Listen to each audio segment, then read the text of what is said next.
Hello दोस्तों, नमस्कार।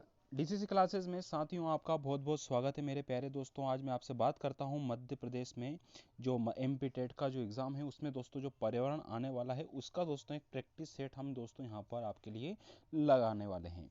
तो चलिए स्टार्ट करते हैं दोस्तों। यदि वीडियो अच्छा लगे तो लाइक और शेयर जरूर कीजिएगा। तो सबसे पहले एक प्रश्न आता है, इसका आपको आंसर देना है। ये सिर्फ प्रैक्टिस के हिसाब से है दोस्तों, ध्यान रखना। तो मानवीय गतिविधियां जो पृथ्वी पर जलवायु परिवर्तन के लिए जिम्मेदार है वह निम्न में से क्या है। तो दोस्तों मानवीय गतिविधियां जो पृथ्वी पर जलवायु परिवर्तन के लिए जिम्मेदार है वो कौन कौन सी है। तो पहला ऑप्शन है दोस्तों यहाँ पर एरोसोल कैन का उपयोग। बिल्कुल ये तो सही है, इसका उपयोग के कारण हो रहा है। दूसरा वनों का जलाना, तो एक ये कारण भी इसमें शामिल है। कृषि क्रियाकलाप, ये भी दोस्तों यहाँ पर आता है। और चौथा है उपयुक्त सभी। तो ध्यान रखना दोस्तों, ये सभी कारण दोस्तों मानवीय गतिविधियों के कारण दोस्तों पृथ्वी पर जलवायु परिवर्तन के लिए सभी की सभी क्रियाएं दोस्तों जिम्मेदार है। इसलिए इसका ऑप्शन दोस्तों डी करेक्ट आंसर हो जाएगा। और दोस्तों एक बात और ध्यान रखना, मैंने जो एनालिसिस किया है अधिकतर इस टाइप के क्वेश्चन में उपरोक्त सभी ही आता है। अगर आपको नहीं आता है तो एक दोस्तों आप इसको थोड़ा सा गेस करके इसको आप लगा सकते हैं, ध्यान रखना। बाकी तो सिंपल है पर्यावरण। फिर क्वेश्चन है विश्व पर्यावरण दिवस कब मनाया जाता है। दोस्तों ये क्वेश्चन पूरा का पूरा आने की संभावना है, ध्यान रखना। तो विश्व पर्यावरण दिवस जो मनाया जाता है दोस्तों, ये हम 5 जून के दिन मनाते हैं। याद रखना, विश्व पर्यावरण दिवस प्रत्येक वर्ष दोस्तों 5 जून को मनाया जाता है। ठीक है। दूसरी बात करें कब से मनाना स्टार्ट हुआ, तो ये दोस्तों 1972 से इसका जो है बनाना स्टार्ट हुआ है विश्व पर्यावरण दिवस को। ठीक है। अगला क्वेश्चन आता है, पहले आप अपना क्वेश्चन लगाने की कोशिश जरूर करें। अगला है M S Swaminathan. M S Swaminathan है क्या है दोस्तों, पारिस्थितिक वैज्ञानिक है क्या, पत्रकार है क्या, कृषि वैज्ञानिक थे या पक्षी वैज्ञानिक। तो वैज्ञानिक तो यहाँ पर सभी प्रकार से छुपा हुआ है। तो ध्यान रखना, स्वामीनाथन जो कि दोस्तों भारत में अपने कृषि जो है इनसे संबंधित है, कृषि वैज्ञानिक है। ध्यान रखना, कृषि क्रांति जो लाए थे वो यही लाए थे, याद रखना, एम एस स्वामीनाथन दोस्तों। ठीक है। और दूसरी बात करूं, इसमें सबसे ज़्यादा जिस फसल को यहाँ पर महत्वपूर्ण माना गया था हरित क्रांति के संबंध में, तो वो दोस्तों गेहूं की फसल थी। और भारत में हरित क्रांति के जनक दोस्तों एम एस स्वामीनाथन ही हैं। ठीक है, जो कि कृषि वैज्ञानिक है। अगला क्वेश्चन आता है दोस्तों हमारा, ध्यान रहे, पौधों के लिए किए जाने वाले नीचे दिए गए कार्यों पर विचार कीजिए। तो कौन कौन से कार्य दोस्तों हमारे पौधों पर जो किए गए उनसे संबंधित है। तो ध्यान रखना दोस्तों, इसमें पौधों को सहारा देना, तो बिल्कुल दोस्तों ये हमारा काम होता है कि पौधों को सहारा दिया जाए। ठीक है। फिर है हुमस प्रदान करना। तो हुमस तो दोस्तों अधिकतर होती ही है इनमें जब ये अपघटित होते हैं। तीसरा है दोस्तों यहाँ पर भोजन संचित और भंडारण करना। तो दोस्तों भोजन का संचित भी करते हैं, है ना, बिल्कुल सही है। और पानी और खनिजों को अवशोषित करना। तो पानी और खनिज को दोस्तों पेड़ पौधे अवशोषित करते हैं, बिल्कुल करेक्ट बात है। ठीक है। तो ये आपको ध्यान रखना है। इसका जो आंसर है दोस्तों वो कौन सा हो जाएगा, तो पहला, तीसरा और चौथा, यानी कि ऑप्शन नंबर दोस्तों ए आपका यहाँ पर राइट आंसर हो जाएगा। तो जड़ पौधे का एक भाग है दोस्तों, जो जमीन के अंदर मूलांकुर जो रहते हैं ना उनके द्वारा दोस्तों विकसित होते हैं ये, है ना, ये चीज भी आपको यहाँ पर ध्यान रखना है। ठीक है। चलिए अगले क्वेश्चन पे चलते हैं। निम्नलिखित में से पक्षियों का वह समूह चुनिए जिसका प्रत्येक सदस्य हमारी तुलना में 4 गुनी अधिक दूरी की वस्तु को स्पष्ट रूप से दोस्तों देख सकता है। तो ऐसे पक्षी कौन कौन से हैं दोस्तों, जो हमारी जो सामान्य आंखें हैं वो नहीं देख सकती, लेकिन जो हमारी आंखें देख सकती उससे 4 गुना वह चीज देख सकती है। तो वो है दोस्तों हमारे कौन कौन से, एक तो आप देखना बाज, है ना, बाज, और कहाँ कहाँ दिख रहा दोस्तों हमें, है ना, बाज, चील भी आप जानते हो, और गिद्ध, यानी कि ऑप्शन नंबर पहला ही सही है दोस्तों हमारा। ठीक है। बाज, चील और गिद्ध दोस्तों ये तीनों पक्षी ऐसे हैं जो मनुष्य की तुलना में 4 गुना अधिक दूरी तक की वस्तु को दोस्तों स्पष्ट रूप से देख सकते हैं। ठीक है। चलिए बाज आप जानते हैं, बाज इतना नहीं देख पाता। ठीक है। चलिए ये ध्यान रखना, सॉरी बाज ही इतना देख पाता है। ये बाकी ऑप्शन यहाँ पर ये बाज, चील और गिद्ध आपका राइट आंसर होगा। फिर है निम्नलिखित में से किसने मटर के पौधों के साथ प्रयोग किए और यह पाया कि मटर के पौधों में कुछ ऐसे लक्षण होते हैं जो जोड़ियों में पाए जाते हैं, जैसे चिकने या खुरदुरे, लंबे बौने, पीले या हरे आदि। तो दोस्तों आप सभी जानते हैं मटर के पौधे पे जो रिसर्च किया गया था, ये किया था दोस्तों ग्रेगर जॉन मेंडल ने। तो मेंडल ने किया था, आप सभी जानते हैं। तो दोस्तों याद रखना, इस पे जो प्रयोग किया था मेंडल, तो ग्रेगर जॉन मेंडल के द्वारा दोस्तों यह किया गया था। ठीक है, तो पहला कौन सा पौधा था? मटर का ही पौधा था दोस्तों। ठीक है, चलिए अगला क्वेश्चन आता है हमारा, आज हम मिर्ची के बिना भोजन की कल्पना भी नहीं कर सकते, इसे व्यापारी हमारे देश में लाए थे। कहाँ से आई थी भैया मिर्ची? तो ध्यान रखना, मिर्ची की अगर बात करें तो दोस्तों दक्षिण अमेरिका से आई थी। कहाँ से आई थी दोस्तों? दक्षिण अमेरिका से। ठीक है, तो आज हम मिर्ची के बिना भोजन की कल्पना नहीं कर पाते, और ये हमारे जो इसे व्यापारी हमारे देश में लाए थे दक्षिण अमेरिका से। ठीक है, याद रखना। ठीक है, दक्षिण अमेरिका की बात करी हमने, ये महाद्वीप है दोस्तों, महाद्वीप के वहां से इसको लेके आए थे। ठीक है, चलो आगे बढ़ते हैं दोस्तों। नेक्स्ट क्वेश्चन आता है हमारा इसके बाद, एक आपको जोड़ी यहाँ पर मिलाना है, राज्य और अत्यधिक पसंद वो वहाँ का जो भोजन है उसके अकॉर्डिंग। तो हम बात करते हैं दोस्तों हांगकांग, चीन में है दोस्तों हांगकांग। तो हांगकांग में सबसे ज़्यादा क्या है दोस्तों? या तो उटपटांग चीज़ें खा जाते हैं, कुछ भी खा जाते हैं चीन में, तो उटपटांग चीज़ इसमें सर्च करो। ठीक है, तो यहाँ पर किसी भी करी के साथ करी वरी तो खाते ही नहीं होंगे, सरसों तेल इनको जरूरत ही नहीं होती है, नारियल के तेल तो अपने यहाँ होता है दोस्तों, है ना। छोले भटूरे तो खाते ही नहीं होंगे, ये तो पका हुआ सांप खाते हैं दोस्तों, ये जरूर है। उटपटांग चीज हांगकांग यानी कि आपके चीन जो शहर है, चीन है, उसमें खाया जाते हैं। तो हांगकांग का याद रखना, पकाया हुआ सांप खाते हैं।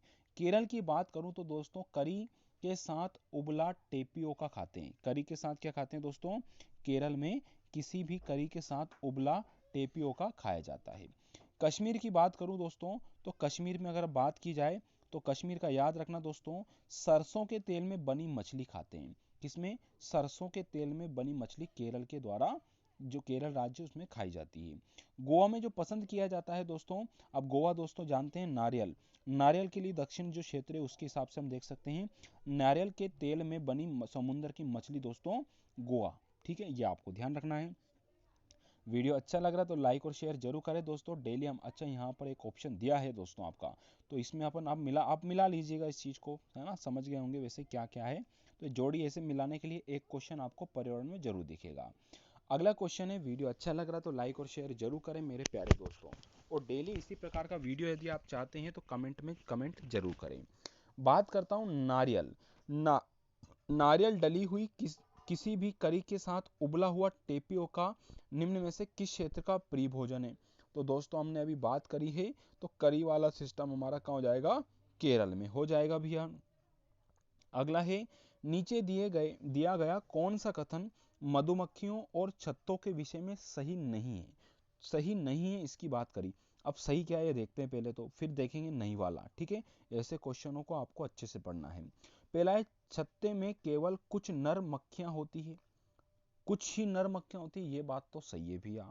फिर है, प्रत्येक छत्ते में एक रानी मक्खी होती है जो अंडे देती है, ये बात भी दोस्तों हमारी सही हो जाएगी।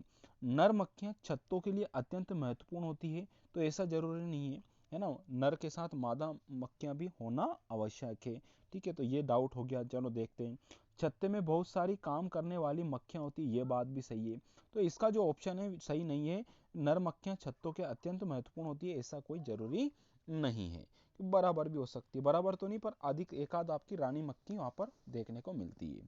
फिर नीचे दिए किसी एक राज्य के ग्रामीण लोग अपने ढालू छत वाले लकड़ी के मकान मजबूत बांस के खंभों पर धरती से 3 से 3.5 मीटर की ऊंचाई पर बनाते हैं, वो किस राज्य में बनाते हैं?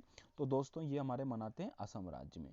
तो असम के जो ग्रामीण लोग हैं अपने ढालू छत वाले, जो क्योंकि ढलान वाले रहते हैं पहाड़ियों पर दोस्तों, मजबूत रूप से वहां पर घर बनाना पड़ता है बांस के खंबे का, तो 3 से 3.5 मीटर तक की ऊंचाई उनकी रहती है, ज्यादा नहीं रहती। और असम दोस्तों हमारा कृषि प्रधान राज्य है, ये अभी हम सब जानते ही हैं। तो वहां पर दोस्तों इस प्रकार के मकान आपको देखने को मिलेंगे। असम में ही दोस्तों एक त्योहार मनाया जाता है जिसका नाम है बिहू, वो भी आपको ध्यान रखना है सांस्कृतिक दृष्टि से। अगला क्वेश्चन आता है, किसी पर्वतीय क्षेत्र में प्रेक्षण करने पर यह पाया गया कि लोगों ने अपने घर पत्थर, मिट्टी, लकड़ी और चूने से बनाए। यह घर 2 मंजिले हैं, नीचे की मंजिल पर जानवरों को रखते हैं तथा जरूरत का सामान भी इकट्ठा करके रखते हैं। वह स्वयं पहली मंजिल पर रहते हैं। सभी घरों की छतें समतल है तथा इन्हें पेड़ों के मोटे तनों से बनाया गया। यह पर्वतीय क्षेत्र किस राज्य में स्थित है? तो दोस्तों ऐसे जो मकान बनाए जाते हैं मूल रूप से ये दोस्तों हमारे जम्मू कश्मीर में बनाए जाते हैं। कहाँ पर? जम्मू कश्मीर। तो नीचे तो पशु रहते हैं और ऊपर की तरफ दोस्तों मनुष्य रहते हैं, और वहाँ पर दोस्तों जो महत्वपूर्ण सामान है वो भी दोस्तों वहाँ पर रखते हैं। तो ये घर 2 मंजिले होते हैं, याद रखना, ठीक है। और कुछ इस प्रकार से इनका ऊपर का आकार रहता है जिससे जो बर्फबारी होती है वो आसानी से दोस्तों यहाँ से आपका जमीन पर गिर जाए। फिर क्वेश्चन है, पृथ्वी गोल है। वास्तव में पृथ्वी पर ऊपर नीचे कुछ नहीं होता, केवल सापेक्ष होता है। हम भारत के लोग देश के लोगों के सापेक्ष उल्टे हो सकते हैं। किस देश के? यानी कि पृथ्वी के अपोजिट में जो देश है ना वो कौन सा है? तो याद रखना, रूस और अलास्का दोस्तों हमारे पृथ्वी के जस्ट अपोजिट है। पृथ्वी गोल है, अपना भारत देश यहाँ पे, इसका जस्ट अपोजिट देखेंगे तो यहाँ पर दोस्तों आपको रूस अलास्का आपको मिल जाएगा, ठीक है। यूएसए में पड़ता है। अगला है, निम्नलिखित में से कौन सा चांद की सतह की विशेषताओं के बारे में सबसे अच्छा वर्णन करता है? जो चांद की सतह के विषय में अच्छा वर्णन करता है वह है दोस्तों कौन? तो दोस्तों सबसे पहले बात करूंगा, पानी नहीं है वहाँ, ये बात सही है। गहरे गहरे सॉरी, पानी नहीं है, सही बात है। गहरे गड्ढे हैं, सही बात है। ऊंचे पहाड़ हैं, ये बात भी सही है। तो ऊंचे पहाड़ है, पानी नहीं है। और पानी होता तो दोस्तों अभी तक पृथ्वी से मनुष्य आपके चंद्रमा पर आसानी से आ जा सकते थे, ठीक है। आ जा मतलब क्या, घर बार वहीं पे बन सकता था। तो ये 3 चीजें दोस्तों यहाँ पर सही वर्णन करती है ना। क्यों? क्योंकि तीनों है, क्योंकि गुरुत्व नहीं है वहां पर, कम है बिल्कुल। समतल सतह नहीं है, हवा नहीं है, इस टाइप से थोड़ा सा ध्यान रखना। जो है इसका option number C right answer होगा। फिर एक टूटता तारा उल्का है। टूटता तारा क्या है? तो उल्का जो हम बोलते हैं, टूटते तारे को उल्का पिंड के रूप से हम जानते हैं। तो दोस्तों टूटता तारा है उल्काब, जो पृथ्वी के वायुमंडल में प्रवेश करते ही आग पकड़ लेता है। तो उल्काब जो पृथ्वी के वायुमंडल में प्रवेश करते ही आग पकड़ लेता है वो है दोस्तों उल्का पिंड के रूप में हम इसको जानते हैं। अगला क्वेश्चन है हमारा, कक्षा 5 के समयन आमतौर पर अपना दिया हुआ कक्षा का कार्य नहीं करते। मुद्दे को हल करने का सबसे अच्छा उपाय हो सकता है। तो बाकी मैं आपको डायरेक्ट आंसर यहाँ बता रहा हूँ दोस्तों। जो मुद्दे को हल करना है वो क्या है, उसकी कठिनाई का पता लगाने और उसके अनुसार कक्षा कार्य को समायोजित करने के लिए उससे बात करें। दोस्तों जो छोटे बच्चे हो मानते नहीं ना, वो बहुत सारे आप देखे होंगे कक्षा कार्य ना होमवर्क करके नहीं लाएंगे, तो हम उनको क्या करते हैं कि उनके अकॉर्डिंग ही अपन को चले, तो वो एक संतुष्टि अपने आप में पाएंगे और अपन जो बात कहेंगे वो फिर उनको अच्छी लगेगी और वो अपना कार्य स्वयं करके लाएंगे। फिर मुस्कान ने परिवहन में डीजल वाहनों का उपयोग निषिद्ध होना चाहिए। मुस्कान ने परिवहन में डीजल वाहनों का उपयोग निषिद्ध होना चाहिए विषय पर एक वाद विवाद का आयोजन किया। यानी मुस्कान एक बालिका है, इसने परिवहन में डीजल वाहनों का उपयोग निषिद्ध होना चाहिए ऐसा कहा है। इस विषय पर एक वाद विवाद का आयोजन किया गया। तो मुस्कान के द्वारा इस विषय पर कक्षा में वाद विवाद के आयोजन का क्या उद्देश्य है? तो दोस्तों इसका जो उद्देश्य रखा गया वो उद्देश्य स्वाभाविक सा रखा गया है। यह इसे मुद्दे पर छात्रों को कई दृष्टिकोणों की सराहना करने में मदद करेगा। इस कारण से दोस्तों यह बात इसका रखा गया है। अगला क्वेश्चन है, ईवीएस के मानचित्र चित्रण कौशल। तो ईवीएस यानी कि हमारा जो इन्वायरमेंट है उसके मानचित्र कौशल की हम बात करें तो दोस्तों याद रखना, ये स्थानों की सापेक्ष स्थिति की समझ को विकसित करता है। स्थानों की सापेक्ष जो स्थिति है इसको समझ को विकसित करता है कौन दोस्तों? EVS sorry. अगला है, ईवीएस की एकीकृत प्रकृति सहायक है। किसमें सहायक है? तो दोस्तों ये हमारे पाठ्यचर्या के भार को कम करने और शिक्षार्थियों को सार्थकता पूर्वक सीखने में मदद करती है दोस्तों। तो ध्यान रखना, पाठ्यचर्या के भार को कम करने और विद्यार्थियों के सीखने की सफलता की ओर दोस्तों यह अग्रसर हमें करती है। अगला है, निम्नलिखित में से क्या ईवीएस में आकलन का एक व्यापक संकेत नहीं है? तो ये नहीं है दोस्तों, याद रखना। अवधारणा मानचित्रण दोस्तों इसके अंतर्गत नहीं है, ध्यान रखना, ठीक है। तो ईवीएस में आकलन का एक व्यापक संकेतक नहीं है। अवधारणा मानचित्र, अवधारणा नहीं कर सकते। जो है बिल्कुल है। बच्चों को पर्यावरण अध्ययन सीखने में प्रभावशाली तरीके से जोड़ा जा सकता है। किस रूप में? तो दोस्तों इसमें जोड़ा जा सकता है हमारे, याद रखना, इसका ऑप्शन नंबर ए यहाँ पर करेक्ट है। ए यानी कि वृतांत और कहानियों के रूप में दोस्तों प्रभावशाली रूप से दोस्तों हम पर्यावरण को सीख सकते हैं। अध्ययन में इसकी भूमिका बहुत ज़्यादा महत्वपूर्ण है। अगला है ध्वनि प्रदूषण का मापन किस इकाई द्वारा किया जाता है। तो ध्वनि प्रदूषण का मापन जो किया जाता है दोस्तों, ये करते हैं हम डेसिबल में। किस में करते हैं? डेसिबल में। तो ध्यान रखना, ध्वनि प्रदूषण का मापन किस में करते हैं? तो डेसिबल में दोस्तों ध्वनि प्रदूषण का मापन नियंत्रण करते हैं। ठीक है, डीबी। ठीक है, चलिए बढ़ते हैं आगे दोस्तों। हाँ, 120 से अधिक जो डेसिबल की ध्वनि होती है बहुत ही ज़्यादा कष्टकारक रूप में होती है। निम्न नदियों में से कौन सी नदी बंगाल की खाड़ी में गिरती है? तो दोस्तों बंगाल की खाड़ी में गिरने वाली नदी है आपकी कौन सी? स्वर्ण रेखा नदी, जो डायरेक्ट दोस्तों बंगाल की खाड़ी में गिरती है। आप सभी जानते हैं भारत का इस प्रकार से नक्शा है दोस्तों, इधर की साइड बंगाल की खाड़ी है, इधर की साइड अरब सागर है और यहाँ हिंद महासागर। यहाँ पर जो नदी गिरती है वो स्वर्ण रेखा नदी है, ये आपको ध्यान रखना है। सिंधु नदी दोस्तों अरब सागर में गिरेगी, ताप्ती नदी और नर्मदा नदी भी दोस्तों आपकी इधर ही गिरती है। मध्य प्रदेश में कौन सा शहर झीलों का शहर कहलाता है? तो मध्य प्रदेश में जो झीलों का शहर है मेरे प्यारे दोस्तों, तो भोपाल। भोपाल को दोस्तों झीलों का शहर कहा जाता है और मध्य प्रदेश को हृदय प्रदेश कहते हैं। याद रखेगा, मध्य प्रदेश के क्वेश्चन दोस्तों जो पर्यावरण से संबंधित है वो पक्का दोस्तों आपके पर्यावरण में आने वाले हैं, ये थोड़ा सा ध्यान रखें।